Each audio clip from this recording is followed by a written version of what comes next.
గారు సనాతన ధర్మాన్ని వ్యతిరేకిస్తున్నారు కాబట్టి ఈయనపైన దాడి చేయాలి అనేటువంటి ప్రయత్నం ఆయన చేశారు. అయ్యా ఇక్కడ ఉన్న వాళ్ళకి ఎవరికైనా సనాతన ధర్మం అంటే వ్యతిరేకం ఉందా? మనకి సనాతన ధర్మాన్ని మనం గౌరవిద్దాం. మన హెరిటేజ్ అది, మన తాలూకా గొప్ప సంస్కృతి అది, దాన్ని మనం ఆహ్వానిద్దాం. అదే సమయంలో మన తాలూకా మతాన్ని, మన తాలూకా మత విశ్వాసాలని కాపాడడం అంటే పరమతాల పట్ల సహనంగా ఉండాలి. ఎవరి మతాన్ని వాళ్ళు విశ్వసించుకోవడం తప్పు. మతం వ్యక్తిగతం, మతం అనేది వ్యక్తిగతం. అండ్ మతం అనేది వ్యక్తి స్వేచ్ఛ. ఒక మతం నుంచి ఇంకో మతంలోకి మారడం, అట్లాగే నీ మతాన్ని విశ్వసించడం అనేది వ్యక్తి స్వేచ్ఛ. అందులో భాగంగా మరి ఆ ప్రధాన న్యాయమూర్తి గారు బౌద్ధం స్వీకరించారు. వారు బౌద్ధం స్వీకరించారు కాబట్టి సనాతనాన్ని ఒప్పుకోలేదు కాబట్టి ఈ దాడి చేస్తున్నాము, చేసే ప్రయత్నం చేశారని ఆయన స్పష్టంగా చెప్పారు. అట్లా ఇప్పుడు మీరు ఎవరైనా సోషల్ మీడియాలో ప్రభుత్వానికో లేకపోతే ఒక పార్టీకో వ్యక్తికో వ్యతిరేకంగా పోస్ట్ పెడితే ఏం చేస్తారు? నోటీసులు వచ్చేస్తున్నాయి.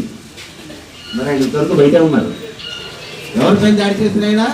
ప్రధాన న్యాయమూర్తి పైన దాడి చేసిన ఆయన.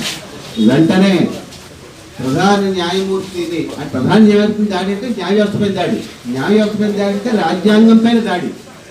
ఆ రాజ్యాంగం పైన దాడి చేయడం అంటే మొత్తం ప్రజల తాలూకా రాజ్యాంగ పరిమైనటువంటి హక్కులపై చేసే దాడి. కార్మికులుగా మనం రాజ్యాంగంలో ఉండేటువంటి కార్మిక చట్టాల ద్వారా మరి మనం అనేక ఫెసిలిటీస్ తీసుకుంటున్నాం కాబట్టి మనం రాజ్యాంగంపై జరిగిన దాడిని ఖండించాల్సిన బాధ్యత అవసరం ఉంది. ఇది మనమే కాదు, భారత ప్రధానమంత్రి, అపోజిషన్ నాయకులు, మరి అన్ని పార్టీల వాళ్ళు ఖండించారు, లాయర్లు ఖండించారు. అంటే ఒక కార్మికుడు తప్పు చేస్తే ఒక కార్మిక సంఘం ఖండించేస్తే ఆ కార్మికుడు చేసిన తప్పు ఒప్పైపోదు. ఓకే, ఆయన కూడా కోరి అయ్యా నా పొరపాటు అయిపోయింది, ఏదో భావోద్వేదంలో చేశారు, క్షమించండి అంటే పర్లేదు. ఆ వైఖరి అక్కడ కనపడలేదు. మీరు ఎవరైనా ఏ పేపర్లోనే ఏ టీవీలోనే చూసారా? అయితే నేను ఇవాళ ఇంటర్నెట్లో చదివాను. It's is not adapted out of anger but out of emotional outburst. అంటే నేను కోపంతో చేసింది కాదు, భావోద్వేదంతో చేసింది అంటారు. క్షమించమని అడగడం మనిషి, భావోద్వేదం కోపం. మనకి భావోద్వేదం ఉండేటి, మన జీతాలు సరిగ్గా ఇవ్వకపోతే, ఇంటి దగ్గర పెళ్ళపై తిండి తిప్పలు సరిగ్గా లేకపోతే మన కోపం భావోద్వేదం బాగా కలగదా? అలాగే కొట్టేస్తున్నావా అందరినీ? మీ కాంట్రాక్టర్ వేరు, మేనేజ్మెంట్ వేరు, వాళ్ళు చెప్పులు వాయిస్తులు కొట్టేస్తున్నావా? కార్మిక వర్గం పెద్ద ఎత్తున పోరాడింది. భారతదేశం స్వతంత్రం వచ్చింది, రాజ్యాంగం ఏర్పడింది, రాజ్యాంగం అమల్లో ఉంది. ఇప్పుడు ఆ రాజ్యాంగానికి ప్రమాదం వచ్చింది. ప్రమాదం వచ్చినప్పుడు ఏ కార్మిక వర్గం అయితే భారత స్వతంత్రం కోసం పోరాడి భారత రాజ్యాంగాన్ని ఏర్పాటు చేయడం కోసం మరి అనేక త్యాగాలు చేసిందో, అట్లాంటి రాజ్యాంగానికి ఈరోజు ప్రాబ్లం వచ్చినప్పుడు కార్మిక సంఘంగా మనం దీని ముందే నిలబడి ఇట్లాంటి దురాగతాలని ఆపి అల్లరి పెట్టాల్సిన అవసరం ఉంది. అందులో భాగమే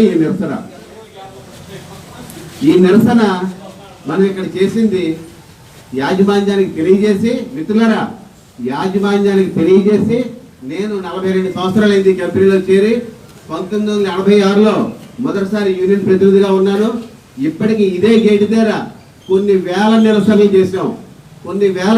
చేసాము. ప్రతిసారి యాజమాన్యానికి తెలియజేస్తున్నాం, యాజమాన్యానికి తెలియజేసి ఇక్కడ చేస్తున్నాం. మరి ఈ రోజున మనం ఇదే కార్యక్రమం చేస్తుంటే మేనేజ్మెంట్ నుంచి మరి సెక్యూరిటీ వారికి సమాచారం లేదని ఈ కార్యక్రమాన్ని ఆపేందుకు ప్రయత్నం చేశారు. మరి సెక్యూరిటీ వారికి నేను కాస్త వినయంగా తెలియజేసుకునేది ఏంటంటే, అయ్యా మా కార్యక్రమం మీకు నచ్చకపోతే మీరు దీనికి సంబంధించినటువంటి రిపోర్ట్ని యాజమాన్యానికి పంపించండి, అంతేగాని భౌతికంగా మా దగ్గర మైకులు ఆపుకునేలాంటి ప్రయత్నాలు దయచేసి చేయకండి. ఇట్లాంటి సంఘటనలు మరి ఈ కంపెనీలో గతంలో ఎప్పుడూ జరగలేదు.